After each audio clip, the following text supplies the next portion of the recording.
Muy buenas tardes, querida comunidad. Muy buenas tardes y bienvenidos nuevamente a las conferencias SENSAT 2021. Como todos los miércoles, hoy llegamos a una sexta fecha de teatro clásico y teorías contemporáneas. Seguimos capacitándonos, aprovechando la virtualidad y llegando a muchas más personas a través del grupo cerrado de la ENSAT, que podemos ahí compartir todas las conferencias con ustedes. El día de hoy tenemos a la ponente María Gracia Ríos, que nos va a acompañar para hablar un poquito acerca del rey Lear y profundizar un poco en ese mundo. Y por eso, María Gracia es doctora en literatura hispánica por la Universidad de Yale, con especialización en literatura colonial y hispanoamericana. Área de investigación, relaciones culturales entre Inglaterra y España, siglo XVI y siglo XVII. Estudios de la modernidad temprana, estudios transatlánticos en piratería en la era colonial. Ahora sí, damos la bienvenida a María Gracia. Hola, María Gracia. Hola, Oscar, ¿cómo estás? Muchas gracias. Es un placer estar aquí. No, un gusto tenerte el día de hoy y tener una nueva fecha de conferencias para poder seguir capacitándonos en esta bonita profundidad que son la literatura y de igual forma también entender un poquito más eso que ustedes, querida comunidad de estudiantes y egresados, en algún momento hemos estudiado que no el rey Lear, y de igual forma comunidad de artistas que están en este momento acompañándonos en la transmisión.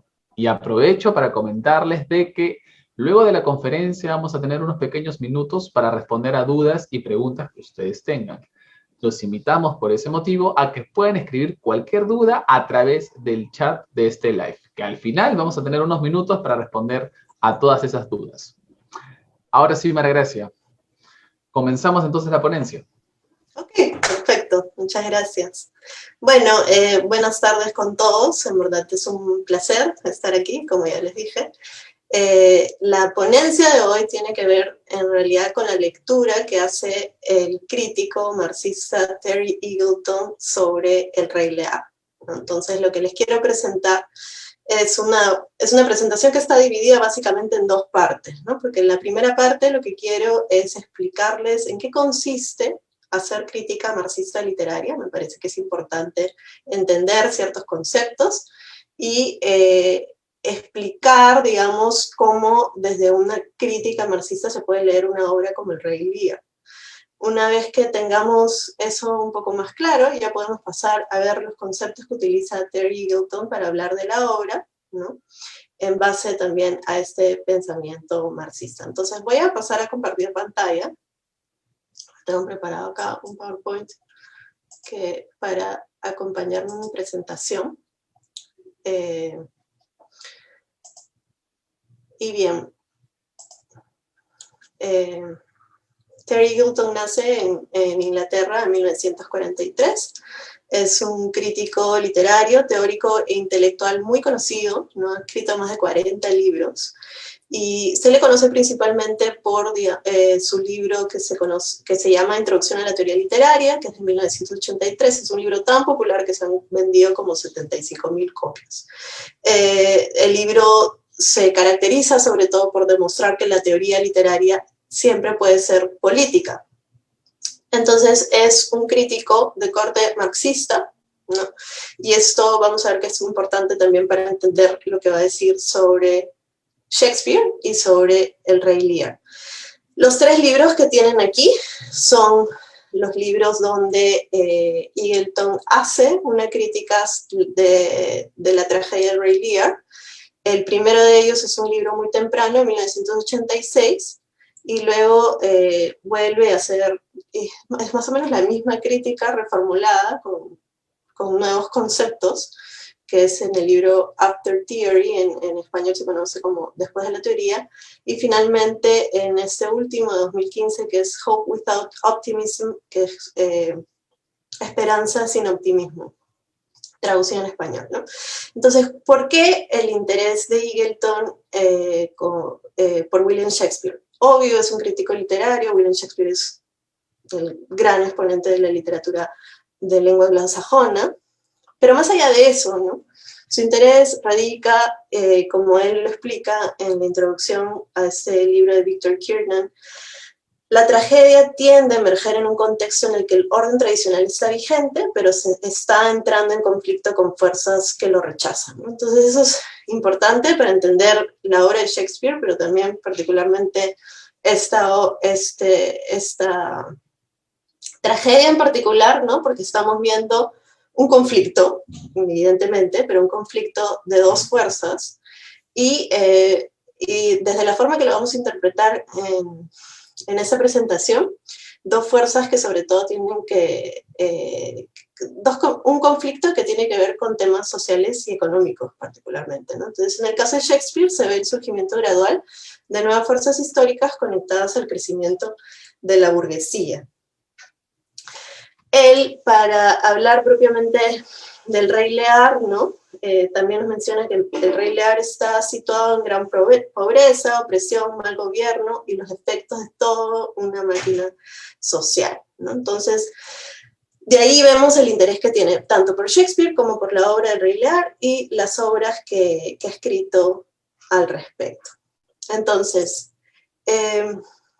cuando hablamos propiamente de qué es hacer una crítica marxista, creo que tengo que recapitular al punto de decir qué es lo que Marx proponía, ¿no? Entonces, Marx proponía que todas las sociedades estaban organizadas de una forma que hay un grupo que son los trabajadores que realizan la labor de producción y más bien hay un pequeño grupo de propietarios que cosechan beneficios y acumulan riqueza, ¿no? Entonces, para Marx la historia estaba caracterizada por esta desigual organización de clases y entonces vamos a ver constantemente una lucha social, un conflicto entre los que poseen y los que trabajan.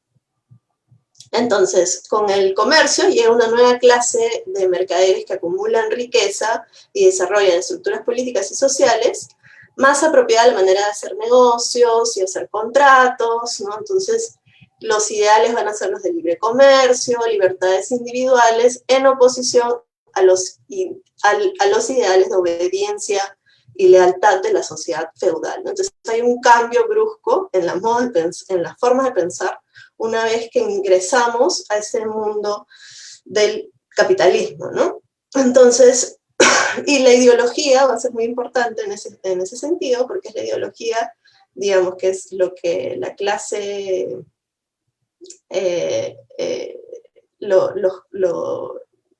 la clase dirigente, ¿no? Lo que va a hacer es que de alguna forma todos tengamos la misma creencia, ¿no? Va a ser hegemónica, y que la creencia es que los seres humanos son individuos libres en vez de sujetos sociales, y que en verdad como individuos libres se esfuerzan por conseguir el éxito en una economía abierta, ¿no? Eso es lo que dice Marx. Ahora, ¿cómo entendemos esto que propuso Marx hace muchos años en la literatura? O sea, ¿cómo se realiza crítica literaria marxista?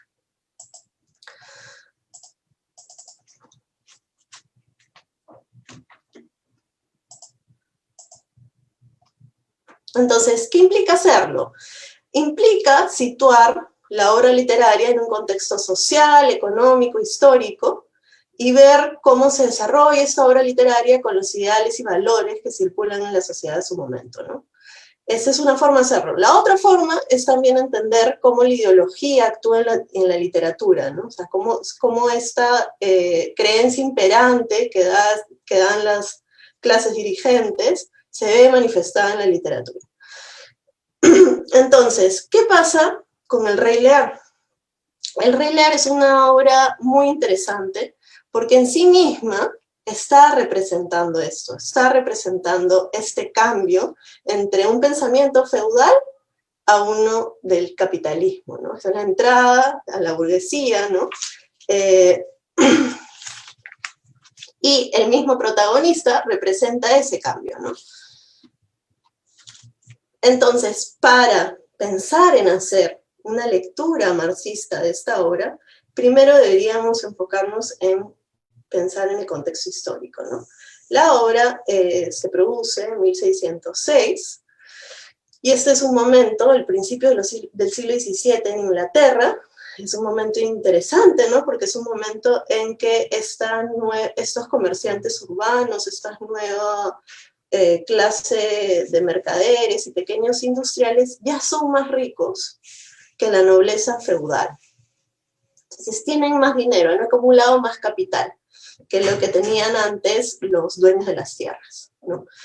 Esto se debe, entre muchas otras cosas, a un factor que es importante, que es la influencia del oro traído de las colonias de Norteamérica. Entonces, a la misma vez que Inglaterra está creciendo como una potencia global, ¿no? Como un imperio, ¿no? Con posesiones transatlánticas en América, esto conlleva también a un cambio en la sociedad, ¿no? Porque ahora hay nuevas clases sociales, ¿no? que se están manifestando, y hay un cambio entre quienes tienen, digamos, no solamente entre quienes son estos nuevos ricos, digamos, sino también en el tipo de capital. O sea, si antes era la acumulación de tierras, con la entrada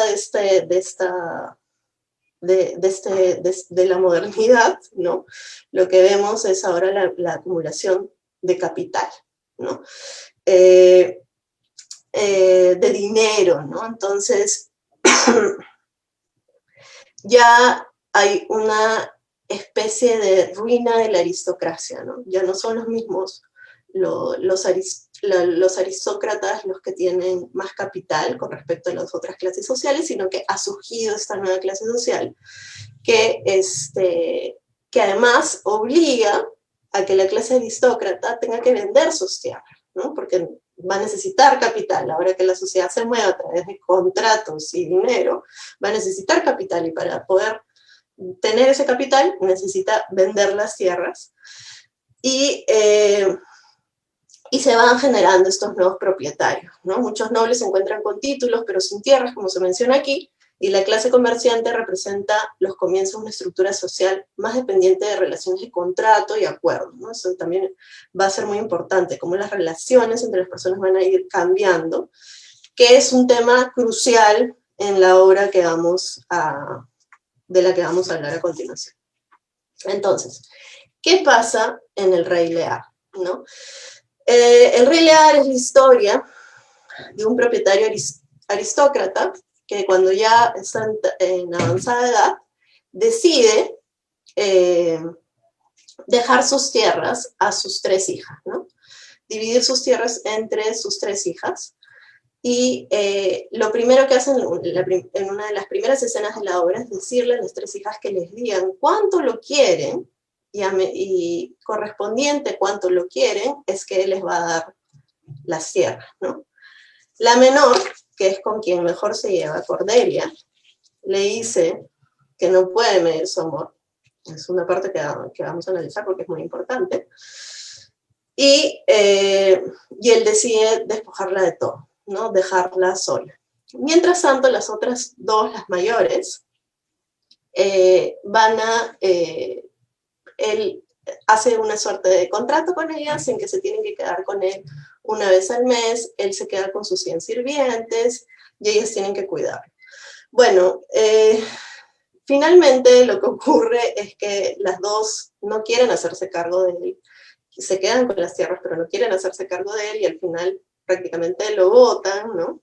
Y él se queda solo, y en fin, ¿no? O sea, esta crisis por la que reconoce, ¿no? Que deja de ser un aristócrata, ¿no? Y entonces la obra gira en torno a estos, ¿no? Estos nuevos personajes, digamos, en reconocer a esta nueva clase, cuyos representantes van a ser las hijas mayores, y Edmund, que también va a ser un personaje muy importante, y por el otro lado tenemos a Cordelia, ¿no? Y todos los que son leales a este señor feudal, ¿no? Entonces, como les decía, tenemos este momento en que las relaciones se establecen por lealtad, ¿no? Súbditos, ¿no? Que trabajan simplemente por lealtad, autoridad, ¿no? Digamos que esos son los 2 componentes que hacen funcionar estas relaciones, versus esta nueva situación, esta nueva clase que conlleva a otro tipo de relaciones como contractuales, ¿no? Y de acuerdos mutuos. Entonces, esto es lo que vamos a ver que chocan, esa fuerza en conflicto, que como pueden ver, evidentemente tiene una condición económica y social, y que por supuesto se puede leer desde la crítica marxista.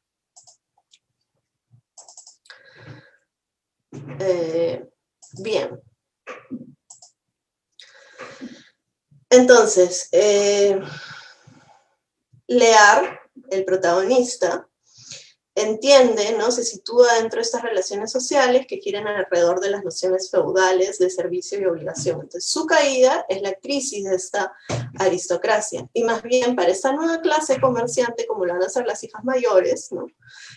No tiene mucho sentido este tipo de obediencia, ¿no? No tienen por qué sentir esta obediencia y este servicio. Entonces, lo que se está dividiendo aquí es un orden tradicional aristocrático versus la ambición individual. Y, por ejemplo, las estructuras sociales al principio de la obra están muy categorizadas, ¿no?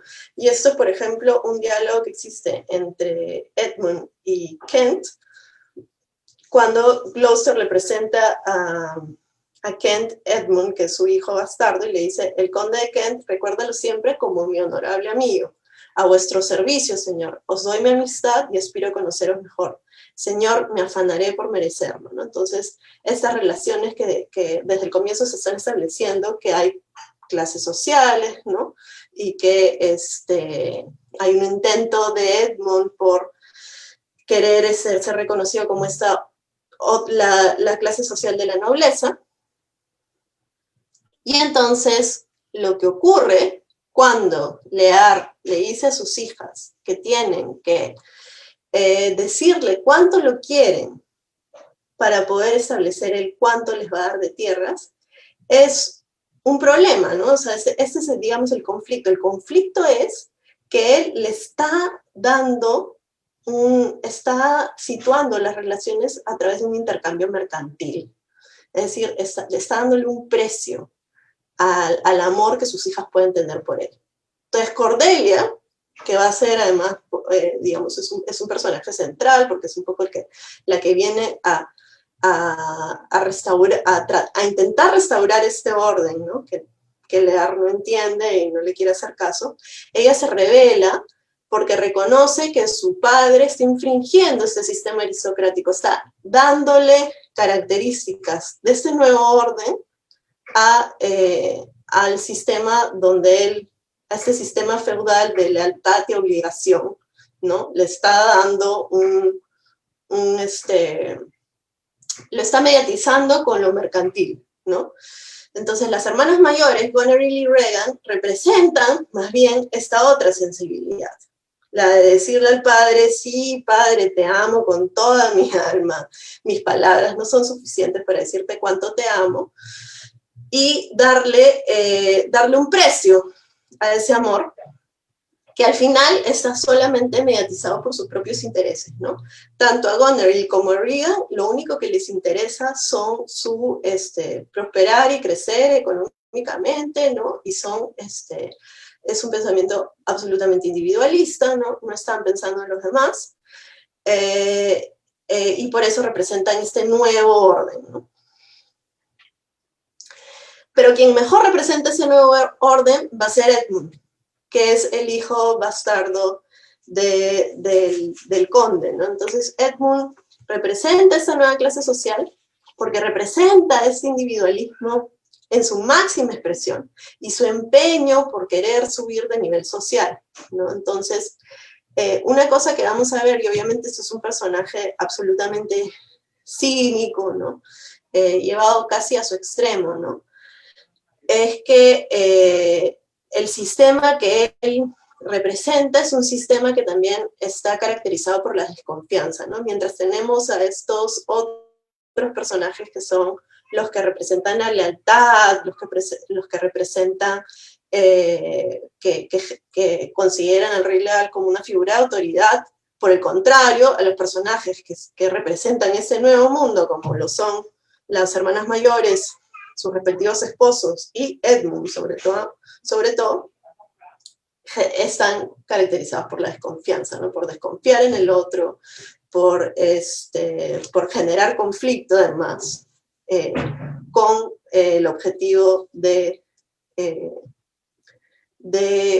alcanzar sus propias satisfacciones, ¿no? Por el contrario, Edgar, que es el personaje, como digamos, espejo de Edmund, ¿no? Que es además el hermano, representa justamente lo contrario, ¿no? Y es el personaje que al final, digamos, sale ganando, ¿no?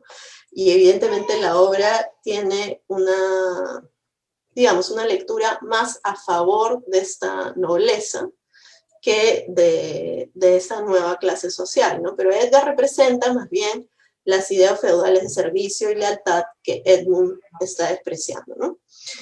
Hay una interconexión entre el Estado y la familia, siempre está preocupado por el padre, el deber público y el deber personal, ¿no?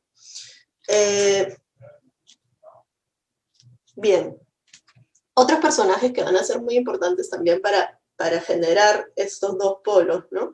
Es Kent y el bufón, que también representan actitudes feudales, la lealtad está en su naturaleza, el rey Lear cuando empieza con esa suerte de destierro, ¿no? Y lo acompañan en todo momento, ¿no? Y hacen todo lo que sea necesario por él.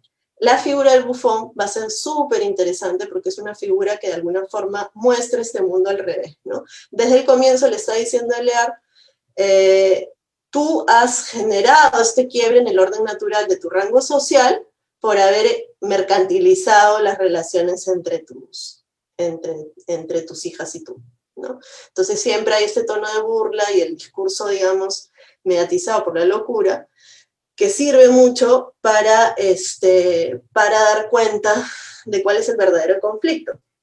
Y para demostrarnos, además, que la tragedia es tanto una crisis de la pérdida de los privilegios nobiliarios como la expresión de un defecto de carácter, ¿no? Al final tenemos la percepción de que es Lear el que, al haber, digamos, quebrado la concepción original de su rango social, es el que de alguna forma ha llevado a la tragedia, ¿no? Entonces, la tragedia de Lear es la tragedia de una transición económica, cuando ya no se respetan las leyes de obligación del padre, del dueño, ¿no? Y que han sido entonces el poder mercantil y el dinero ha reemplazado los privilegios aristocráticos, ¿no? El trabajo ideológico que presenta la obra es provocar un desastre que tiene que ser remediado, ¿no? Entonces el desastre es el que ha provocado Lear al mediatizar esas relaciones familiares con el dinero, ¿no? Con las propiedades, en el caso específico. Y la que recobra este orden hacia el final va a ser Cordelia, ¿no? Que es la única que al final ha entendido cómo se tienen que llevar a cabo esas relaciones, ¿no? Y entonces Cordelia es el personaje que más se va a asociar a esta curación ideológica, ¿no? Ella restablece este ideal nobiliario del servicio al Señor y a su padre en específico, ¿no? Entonces cuando Lear le pide perdón y cuando finalmente se perdonan, ¿no? Es como si se está restableciendo el orden. Pero ¿qué ocurre? Al final los dos mueren, ¿no? Entonces, y ahí viene lo que se concibe como lo trágico, ¿no?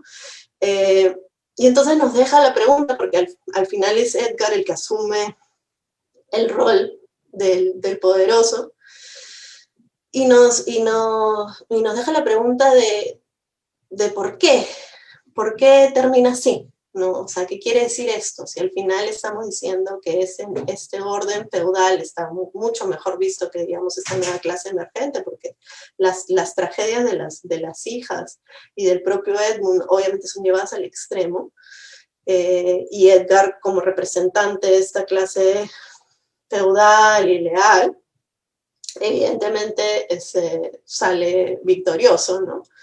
pero además pensando también que en las fuentes que utiliza Shakespeare, Cordelia no muere, pero en la obra sí, ¿no? Y es para dar un sentido cada vez más trágico, porque de alguna forma lo que también Shakespeare estaba tratando de manifestar es que Inglaterra se encontraba en un momento de tal cambio social que, si bien es cierto, las estructuras, estos individualismos, ¿no? Esta mediación de las relaciones a través de lo mercantil, estaba de alguna forma afectando el desarrollo de la sociedad. Sí hay ciertas cosas de esta nueva clase social que tienen que ser rescatadas, ¿no? O sea, al final, por ejemplo, el personaje de Edmund, si bien es cierto que es un personaje absolutamente cínico, ¿no?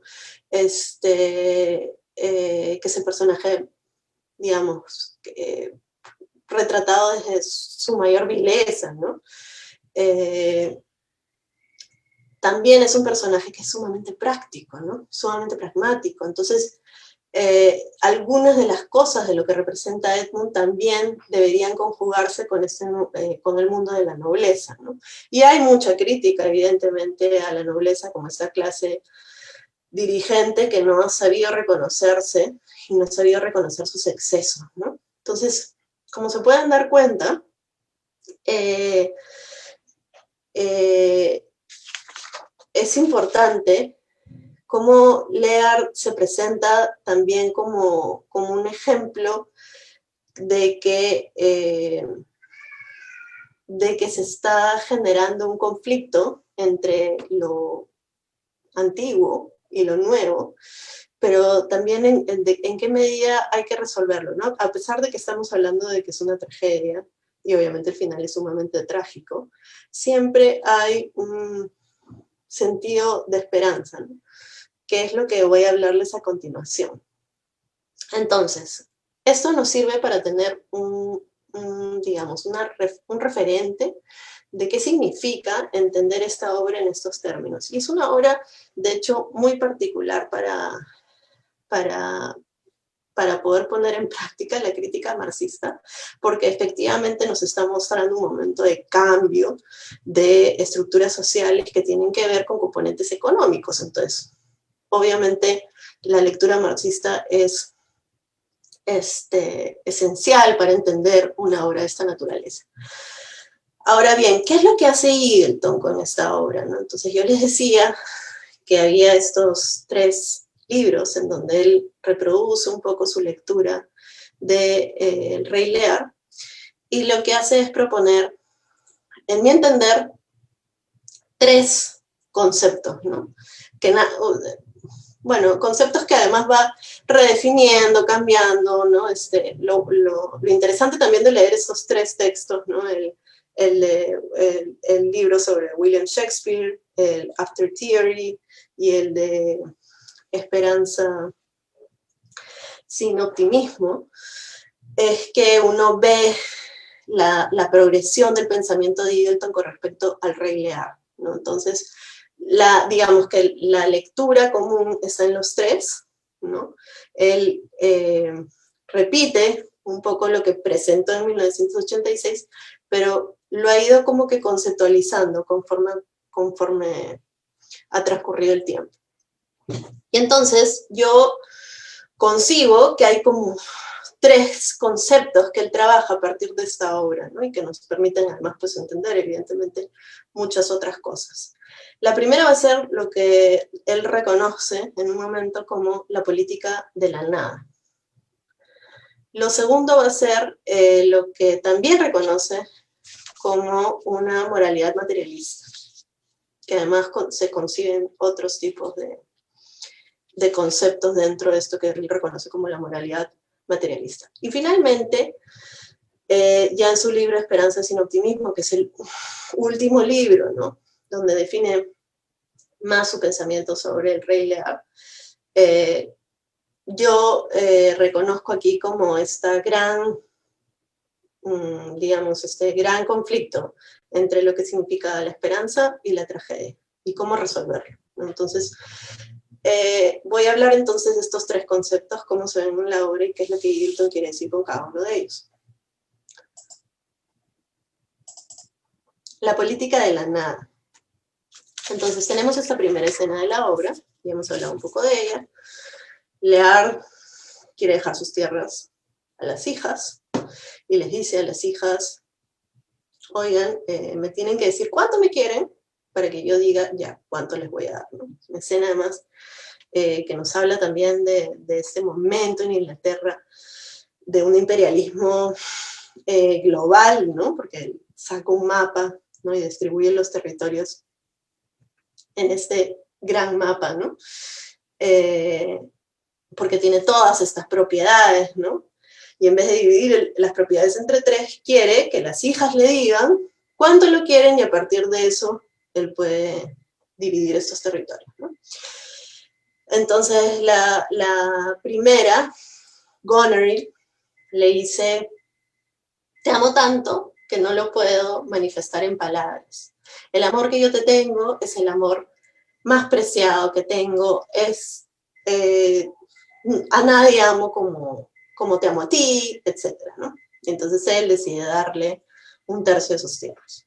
Viene la segunda, Regan, y le dice lo que te ha dicho Goneril, pero mucho más, ¿no? Entonces, en plan de exagerar y decir, no, también las palabras no pueden dar cabida a estas emociones que tengo por ti, etc. Y luego viene esto que es un diálogo maravilloso, ¿no? En el primer acto de escena 1, Lear se acerca a su hija, la menor, y le dice, ahora mi bien, aunque última y menor, cuyo amor juvenil las viñas de Francia y los pastos de Borgoña pretenden a porfía, ¿qué dirás por un tercio aún más opulento que el de tus hermanas? Habla. Nada, señor. Nada, nada. De nada no sale nada. Habla otra vez. Triste de mí que no sé poner el corazón en los labios. Amo a vuestra majestad según mi obligación, ni más ni menos. Vamos, vamos, Cordelia, corrige tus palabras, no sea que malogres tu suerte. Mi buen señor, me habéis dado vida, crianza y cariño. Yo os correspondo como debo. Obedezco, os quiero y os honro de verdad. ¿Por qué tienen marido mis hermanas si os aman solo a vos? Cuando me case, el hombre que reciba mi promesa tendrá la mitad de mi cariño, la mitad de mi obediencia y mis desvelos. Seguro que no me casaré como mis hermanas. Entonces, ¿a qué apunta Eagleton cuando habla de la política de la nada? Se concentra en este discurso de Cordelia y habla de cómo el nada de Cordelia es objetivamente exacto. Esto es una cita de Eagleton. El lenguaje ha sido violentado hasta tal punto por sus hipócritas hermanas que ya no tienen ninguna posibilidad de superarlas verbalmente. La palabra, que resuena como una campanada de duelo, en los primeros versos de la obra, da la nota del realismo moral que Lear necesita para no hundirse. Entonces, este diálogo que se ha generado y esa parte en que Cordelia ha explicado que ella no puede medir con palabras el amor que siente por él, o más bien, no hay cómo cuantificar ese amor, y por eso dice nada, no tiene nada que decir al respecto. También guarda precisión con la palabra que va a utilizar a continuación, que es bond, que se refiere pues a vínculo familiar, ¿no? O sea, cuando ella le dice a su padre, yo voy a actuar, yo te amo tanto como el respeto que te tengo por ser mi padre, ¿no? Entonces, ella está expresando con las palabras, está siendo muy escrupulosa y muy exacta con las palabras, cosa que a Eagleton le llama mucho la atención, porque para Eagleton es este momento el que va a configurar todo el lenguaje de lo que viene a continuación, ¿no? Cuando Lear decide desterrar a su hija, él se está distanciando de sí mismo, y de su presencia física, permitiendo que su conciencia se consuma en el vacío. Entonces, aquí estamos viendo que Lear es incapaz de entender el lenguaje, que hay una crisis semiótica de su parte, que tiene que ver, además, con el haber, como les decía hace un rato, ¿no? El haber mediatizado la relación con una operación mercantil, ¿no? Al haber hecho eso, él como que se ha separado de su capacidad para entender el lenguaje. Y por el contrario, Cordelia ha sido súper exacta y ha usado escrupulosamente el lenguaje para reconocer que hay un quiebre aquí que se está dando, ¿no? Entonces, hasta que Lear no reconozca que lo que ha dicho Cordelia tiene sentido, o sea, lo que nosotros vamos a ver es el tránsito entre reconocer esta política de la nada, mejor dicho, entre pedirle a su hija que mida con palabras cuánto lo quiere, hasta reconocer que las palabras no son suficientes para expresar eso, pero no por decir que no son suficientes para expresar el amor, sino que simplemente no hay nada que decir, mejor dicho, ¿no? Porque la relación ya está fundada. Eso es lo importante. Hasta que él no llegue al reconocimiento de esto, y sobre todo a pedir el perdón, ¿no? Que es también una cosa muy importante. Este es el tránsito que nosotros como espectadores vamos a presenciar, como lectores, para subsanar el error del comienzo, ¿no? Entonces a esto es a lo que Eagleton le llama la política de la nada. Ahora, la política de la nada, ¿no? Este reconocimiento ese reconocimiento del lenguaje por el que tiene que transitar Lear, está de la mano o asociado a lo que Eagleton llama moralidad materialista.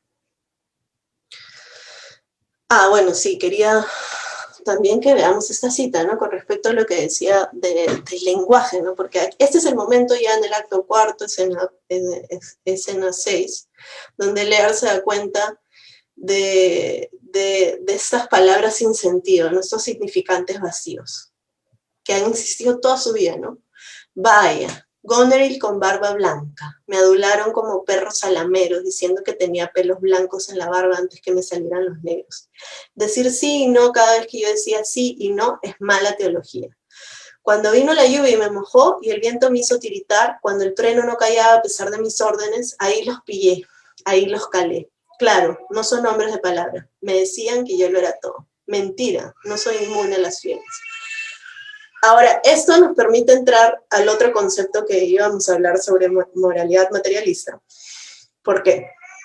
Para Eagleton, este es un momento clave, porque reconocer no solamente que el lenguaje, ¿no? O sea, digamos, la frase, la política de la nada, como se los acabo de presentar, es lo que va a revertir el conflicto que ha iniciado al comienzo de la obra, sino el vivir, el experimentar con su cuerpo esta experiencia, esta política de la nada, ¿no? Por eso les decía, es un tránsito, ¿no? Desde el diálogo de Lear con Cordelia a esta segunda parte donde Lear, ¿qué es lo que está diciendo aquí? Esto es muy importante, ¿no? Está hablando de su cuerpo, está hablando de lo que siente a través del cuerpo, ¿no? Me mojó, me hizo tiritar, no soy inmune a las fiebres, o sea, sentimientos, esta sensibilidad del cuerpo, es lo que Eagleton llama la moralidad materialista. ¿A qué se refiere con esto? Hay un par de citas que he puesto aquí que me parecen también importantes. Entonces, al comienzo de la obra, Lear cree que él es todo, pero como una identidad que sea todo, no tiene nada con lo que compararse, simplemente un vacío. De manera similar, una nación que se vuelve global en su soberanía tendrá enseguida muy poca idea de quién es, si es que alguna vez lo ha sabido realmente. Ha eliminado la otredad que tan esencial es para el conocimiento de uno mismo, ¿no? Y aquí equipara un poco la situación de la nación en ese momento con la situación particular que Lear está enfrentando en la obra. En el curso del drama, Lear descubrirá que es preferible ser un algo modestamente determinado que un todo vacuamente global. Y aquí pasa también a hablar un poco de lo corpóreo, es decir, como les mostraba en la cita anterior, ¿no? En el momento en que Lear descubre su cuerpo, descubre lo que siente, ¿no? O sea, digamos, lo sensible, ¿no? En ese momento es que él es capaz de reconocerse como un individuo dentro de la sociedad, podríamos decirlo, o como un individuo donde hay un otro, ¿no? O sea, y eso es interesante porque aquí obviamente detrás de esto hay una lectura marxista, obviamente como les estoy planteando desde el comienzo, ¿no? Eagleton lee esta obra desde una perspectiva marxista, pero aquí lo interesante es que la clase trabajadora es la clase que trabaja con el cuerpo, ¿no? Entonces siente a través del cuerpo, ¿no? Vive a través del cuerpo. ¿Qué pasa con la clase dirigente? La clase dirigente más bien cubre necesidades que el cuerpo no requiere, ¿no? O sea, más bien, no cubre las necesidades que el cuerpo requiere, sino que va más allá, ¿no? Hay como un exceso. Él habla un poco, Eagleton habla de como un superávit de propiedad material, es decir, tiene una corporeidad que no está siendo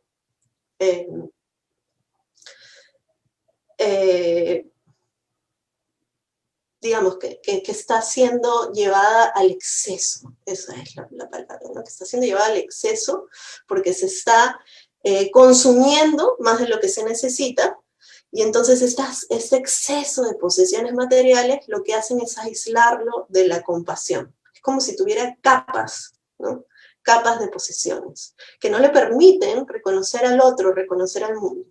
En el momento en que él se despoja de estas ropas o estas capas y que empieza a sentir con el cuerpo lo que ocurre, ¿no? O sea, el mundo, ¿no? Y como les decía, ese tiriteo, esa fiebre, ¿no?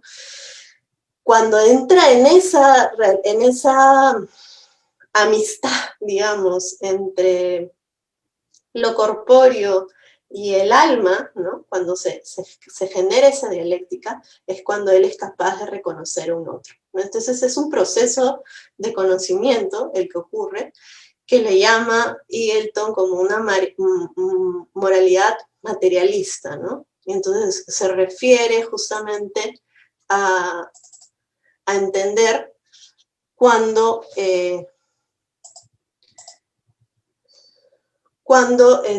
hay un exceso de cosas que no necesitamos, es lo que hace que no tengamos compasión, ¿no? Entonces ahí hay toda una definición de lo que significa ser rico versus lo que significa ser pobre, ¿no? Muy interesante, con el Rey Lear como premisa, ¿no? Y aquí vemos en este momento, Lear se enfrenta a su cuerpo, ¿no? Se da cuenta de esta situación en la que se encuentran, ¿no? Bajo la lluvia, indispuesto, y se refiere a este otro. Pobres míseros desnudos, donde quiera que estéis, expuestos al azote de esta cruel tormenta. ¿Cómo os protegerá de un tiempo como este vuestra cabeza descubierta, vuestro cuerpo sin carnes, los harapos llenos de agujeros? ¡Ah, qué poco me han preocupado! Cúrate, lujo, despójate y siente lo que siente el desvalido, para que pueda caer de lo superfluo y se vea que los dioses son más justos. Entonces ahí reconoce al otro, se da cuenta que ya no es un cuerpo pasivo, es un cuerpo activo, ¿no? Es un cuerpo que más bien el cuerpo ya no es solamente una herramienta para cubrir las necesidades, sino es como lo que para la clase trabajadora es. El cuerpo es una herramienta de trabajo, el cuerpo está como concebido como parte de ellos, ¿no? Entonces, la obra presenta esta situación de cómo excederse, de ir, cómo cuando el ser humano va más allá de sus propios límites, es también el origen de su propia destrucción. Entonces, pensemos en la escena inicial y Lear hablando de todas estas propiedades y queriendo mercantilizar las relaciones padre-hijo con ellas, etc. De la mano de esto, finalmente, como les decía, en este último libro, Esperanza sin optimismo, y Elton vuelve al Rey Lear, ¿no? Y esta vez para hablarnos de cómo entender la esperanza en esta obra, ¿no? Bueno, y también esto que es muy interesante, que es que en muchas de las obras de Shakespeare, en verdad siempre aparecen pues estas contrapartes, ¿no? Estos personajes que son como réplicas, espejos, ¿no? Como le decíamos en el caso de Edmund y Edgar, pero también personajes que cumplen la función de ser como la réplica en otra clase social, ¿no? Entonces, Gloucester, que es también un noble, pero es como pero igual Lear es su patrón, ¿no? Entonces dice, el rey está loco, qué terco es mi sentido, que sigo en pie y con plena conciencia de mi inmenso dolor. Mejor ser un demente, mis pensamientos estarían separados de mis penas, y en mi delirio los pesares dejarían de conocerse. También empieza a cobrar conciencia de su cuerpo, ¿no? Entonces, en un movimiento que es casi paralelo, ¿no? Entonces él ve a Lear haciendo esto y él empieza a sentir también en plena conciencia de mi inmenso dolor, ¿no? Esta relación que ya se empieza a establecer con lo corpóreo. Y finalmente, como les decía, Elton propone esto de la esperanza en la obra, ¿no? Y la relación que se establece entre la esperanza y la tragedia. Dice, hay esperanza en la obra, después de todo Cordelia muere, a pesar de que sobreviven todas sus fuentes originales de la historia y la mayoría de los personajes principales perecen o al final estarán escarmentados y mortificados. Así, mientras existe el lenguaje, la esperanza es posible. La verdadera calamidad implicaría la extinción de la palabra. La esperanza se extingue cuando el lenguaje es abolido. No es cierto que el lenguaje pueda reparar nuestra condición por el mero hecho de nombrarla, pero sí lo es que sin hacerlo no hay reparación posible. Es decir, para Elton, a pesar de que esta es una tragedia, por muchos factores, ¿no? Obviamente por la muerte de los protagonistas, por ejemplo, hay ciertos visos de esperanza que hay que tener en cuenta, ¿no? Hay esperanza, por ejemplo, en el hecho de que estamos pensando que la tragedia no está predestinada. Es decir, no es como el caso de Hamlet, ¿no? Que todo va a indicar que nos va a llevar a la tragedia. Todo lo que ocurre en la obra va a llevar a la tragedia. En cambio, en el caso del Rey Lear, en verdad, es la decisión que toma Lear al comienzo lo que lleva a la tragedia, ¿no? Entonces, es un poco ir fuera del determinismo natural de la tragedia, ¿no? Entonces, eso da un viso de esperanza, ¿no? El reconocimiento de que el actuar, o sea, que también es muy interesante porque se está planteando, como yo les decía, si bien se plantea un conflicto entre estas dos formas de pensamiento, ¿no? El feudal, lealtad, obligación, versus individualismo, mercantil, contratos, lo que sea, también es cierto que hay cierta conjunción de los dos, ¿no? Porque al final se está proponiendo que ya no hay un determinismo, sino que son las acciones propias del ser humano las que llevan a la tragedia, ¿no? Pero que estas acciones se pueden o bien revertir o que simplemente nunca sucedan, ¿no? Entonces, hay una suerte de esperanza en ese sentido. La otra esperanza es que Lear muere, pero no desesperado. Aparentemente piensa que Cordelia todavía respira, ¿no? Entonces hay como una idea de que Cordelia o que la muerte de Cordelia o bien es una ilusión, o que hay una promesa de resurrección. Una de las cosas más importantes también es que Lear pide perdón, ¿no? Que es mucho más de lo que otros personajes trágicos de Shakespeare, que podemos ver en otros personajes de Shakespeare como Macbeth o Hamlet, Otelo, ¿no? Y entonces,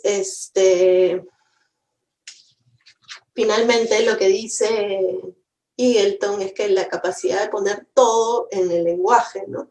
Porque él pide perdón, Cordelia es capaz de decirle que esto de que no hay nada que decir, ¿no? El bufón en ese discurso de la locura que también a través del lenguaje nos está demostrando cómo es este mundo al revés, etcétera, ¿no? Poner todo en el lenguaje da cierta esperanza también, ¿no? Da la esperanza de que el lenguaje, como dice acá, pues, ¿no?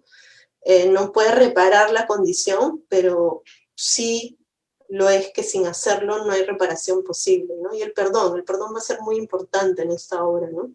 Y esta es una de las últimas escenas de la obra donde Lear le dice a Cordelia, ¿no? Vamos a la cárcel, cantaremos como pájaros en la jaula, si me pides la bendición me pondré de rodillas pidiéndote perdón, viviremos así, rezando, cantando, contando leyendas, riéndonos de los lindos palacios, oyendo pobrecillos hablar de la corte y hablando con ellos de quién pierde y quién gana y quién miedra y quién cae, fingiendo entender los misterios de las cosas, cual si fuésemos espías de los dioses y encerrados en la cárcel veremos pasar bandos y partidos de los poderosos que suben y bajan con la luna, ¿no?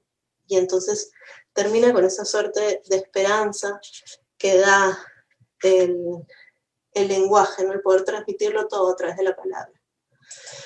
Y bien, lo que les he querido presentar en esta ponencia es ver cómo detrás de la propuesta de Eagleton está una mirada marxista a la obra, ¿no? El entender cómo esta obra refleja, ¿no? Refleja justamente este cambio de actitudes, este cambio de pensamiento, pero este cambio también económico, social, ¿no? La forma de conseguir el mundo, y que eso le permite, pues, presentar esta serie de conceptos, ¿no?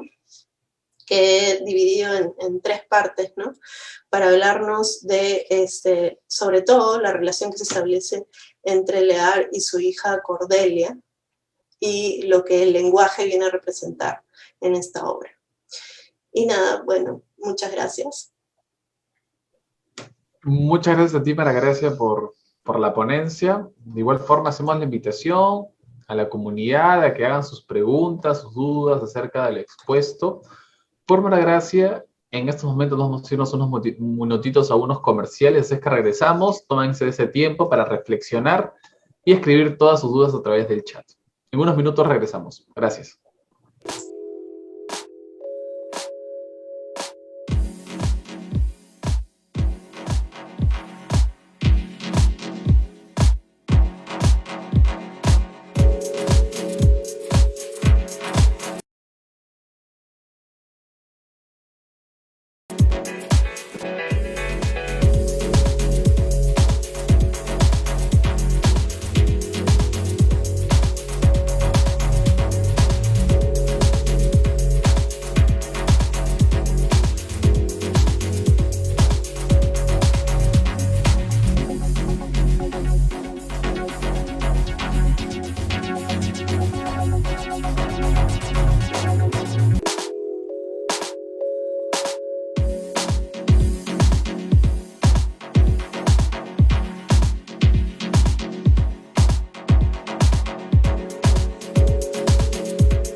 Muy bien, querida comunidad, nuevamente estamos juntos a ustedes en las conferencias SENSAT 2021. Espero que sigan escribiendo todas sus dudas, sus preguntas a través del chat y aprovecho estos minutos antes de iniciar con sus preguntas para comunicarles de que el día de mañana tenemos Teatro para la Escuela versión volumen 2.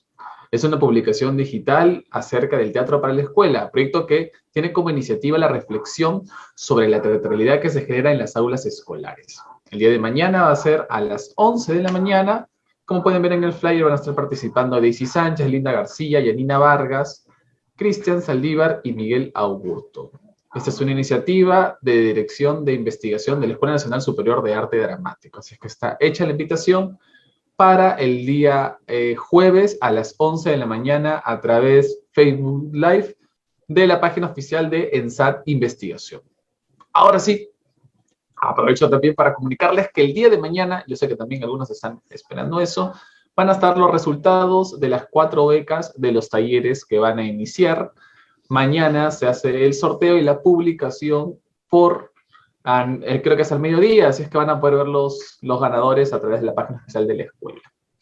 Ahora sí, muy bien, nuevamente regresamos, gracias, María Gracia, regresamos a la conferencia y sobre todo a las dudas y consultas que tienen los seguidores que actualmente nos están observando y mirando en esta transmisión en vivo.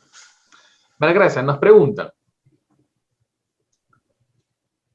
este no reconocimiento del otro, en este sentido, ¿habría una relación entre la abundancia y el impedimento de poder reconocer la otredad?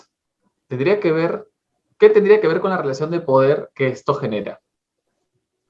Sí, exacto, ¿no? Creo que muchas gracias por la pregunta y creo que lo han puesto en los términos precisos, ¿no? Justamente esta abundancia, ¿no? Que de hecho incluso Egerton utiliza la palabra superávit, ¿no? Dando un concepto del marxismo, ¿no? Del exceso de material, ¿no?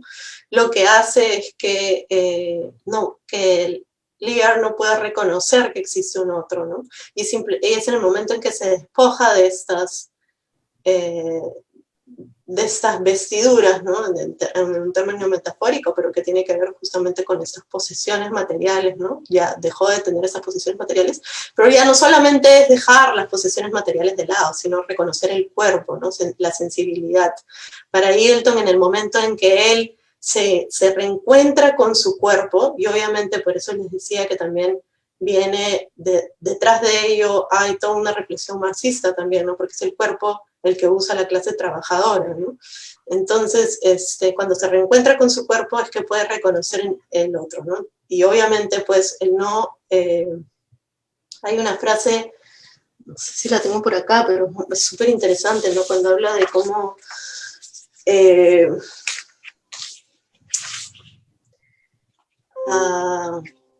cuando habla, pues, de esto, ¿no? Que cuando hay un individualismo explotador, ¿no? De parte del rey Lear, es el no vincularse con su cuerpo, ¿no?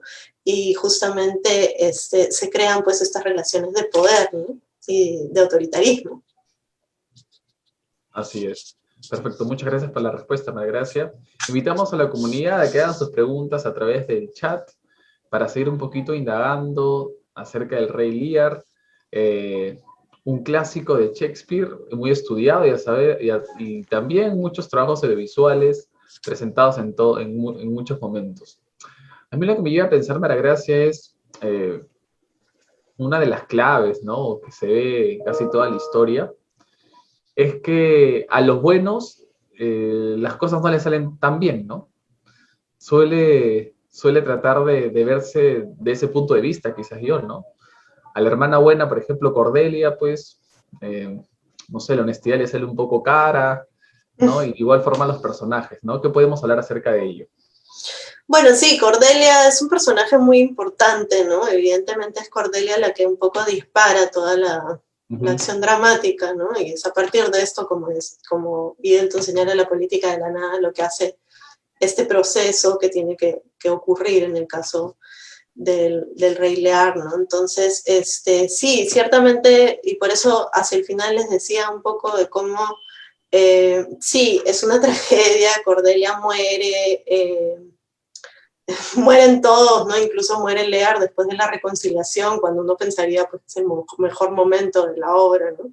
Mueren los dos, pero esa muerte también está el perdón, ¿no? La reconciliación. Entonces, no pensar simplemente, o sea, ciertamente es una tragedia y la muerte es lo peor que les podía ocurrir, pero también llega después de un momento de reconciliación, ¿no? Entonces también eso es lo que Eagleton llama como esos visos de esperanza que hay en la obra, ¿no?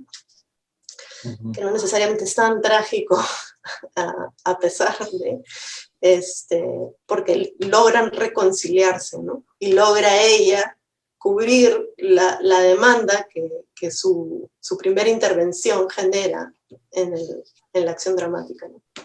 Ok, perfecto. Muchas gracias por la aclaración. Igual le invitamos, comunidad, para que hagan sus preguntas. Aprovechemos este espacio.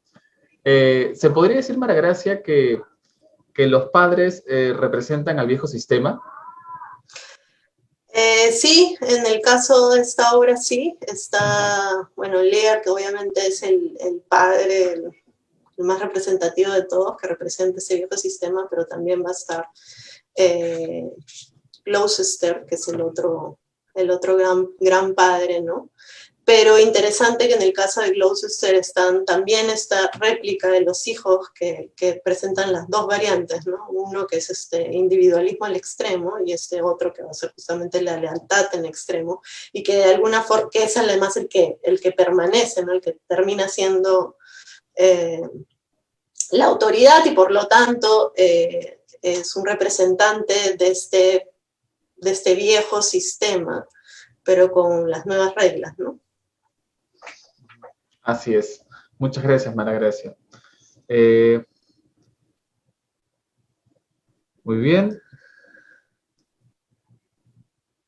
Querida comunidad, los invitamos a que hagan sus consultas a través del chat. Acá tenemos una pregunta. Ok. ¿Existen otros personajes que en la obra que no llegan a reconocer esa otredad, además de Lear? ¿Y por qué sería?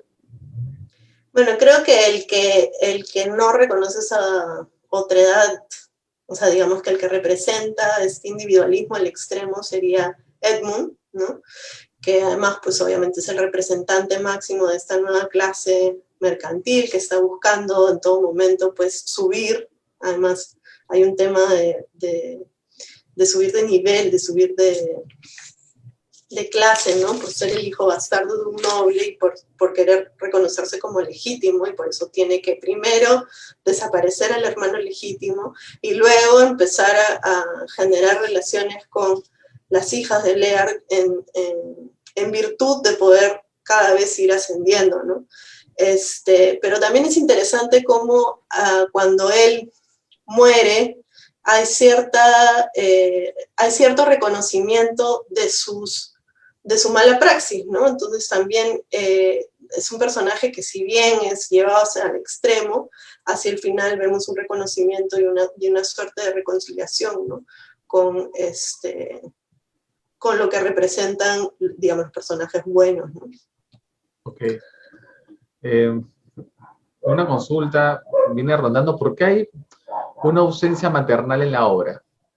Bueno, esto es muy característico también de Shakespeare en general y de la época y del teatro, incluso diría del teatro del siglo oro español, ¿no? El padre se convierte en el elemento primordial, ¿no? O sea, por ejemplo, una obra como Hamlet, donde la reina básicamente es un personaje casi secundario, a diferencia del padre y del mismo Claudio, ¿no? Y las mujeres en general en Shakespeare no son potencialmente, y ahí distanciándose del teatro del siglo de oro, ¿no? Que las mujeres tienen potencialidad de acción, ¿no? En este caso sí es bien interesante que pese a que no hay una madre, sí es como Cordelia, la mujer, la que moviliza, ¿no? Todo, y el centro de absolutamente todo, porque ella es la que en ella está el conflicto y la reconciliación de eso, ¿no? Pero sí es una práctica bien común en el teatro de la época, ¿no? Que puede también tener que ver en cómo el padre representa, pues, el autoritarismo, y es también una suerte de metáfora del poder monárquico, ¿no? Perfecto. Y María Grecia, ¿qué otras relaciones existen entre Eggleton y Marx? Bueno, él es un crítico marxista y básicamente casi toda su obra está orientada hacia una lectura marxista de la literatura, ¿no? Y entonces al acercarse a las obras tiene en mente esas prácticas de poder. Yo creo que eso es lo más importante en su forma de acercarse. Desde, como les mencionaba, ¿no? Desde su primer libro, digamos, el libro que más éxito ha tenido, que es Introducción a la Teoría Literaria, que es del 83, es un libro que ya establece que toda la teoría literaria tiene que en sí ser política, ¿no? Entonces, eso creo que detrás tiene justamente el pensar que siempre hay juegos de poder y lucha de clases en cualquier manifestación cultural que se presente, ¿no? Okay, perfecto, muchas gracias por las aclaraciones, María Grecia. Gracias a la comunidad por todas las preguntas. Ha sido muy interesante poder profundizar un poco más en el Rey Lear y tenerte el día de hoy, María Grecia, en esta sexta fecha de las conferencias en SAT 2021. ¿Algo más para culminar esta ponencia, María Grecia, que puedas decir a la comunidad? No, en verdad, nada más que agradecer por la oportunidad de poder hablar con ustedes de esta obra, que es realmente un clásico. Y bueno, que sigan aprovechando las demás ponencias que se van a dar, ¿no? Y siempre reflexionar, porque es importante pensar en el teatro, evidentemente como práctica escénica, pero también como desde lo literario, ¿no? Desde el texto, ¿no? Y por qué, y creo que eso está en el trasfondo de todas las ponencias que han visto hasta el momento. Ok, perfecto. Muchas gracias, María Grecia, por habernos acompañado el día de hoy. Muchas gracias, comunidad, por haberse conectado hoy miércoles en nuestra sexta fecha de conferencias en SAT 2021, contándoles que todavía tenemos una fecha más, que va a ser la última la próxima semana, que vamos a tener la próxima semana la ponente Andrea Aramburu, que hablaremos acerca de Ollantay. Así es que los invitamos el próximo miércoles 2 de junio a las 5 de la tarde. Saben que pueden escribirse a través del link de la página oficial de la Escuela Nacional Superior de Arte Dramático. Muy bien, muchas gracias, María Grecia, nuevamente. Gracias, querida comunidad, y nos vemos la próxima semana. Aprovechen además la actividad del día de mañana acerca de teatro escolar a las 11 de la mañana a través de la página oficial de la ENSAT Dirección. Nos vemos hasta la próxima oportunidad. Adiós, comunidad. Gracias. Chao.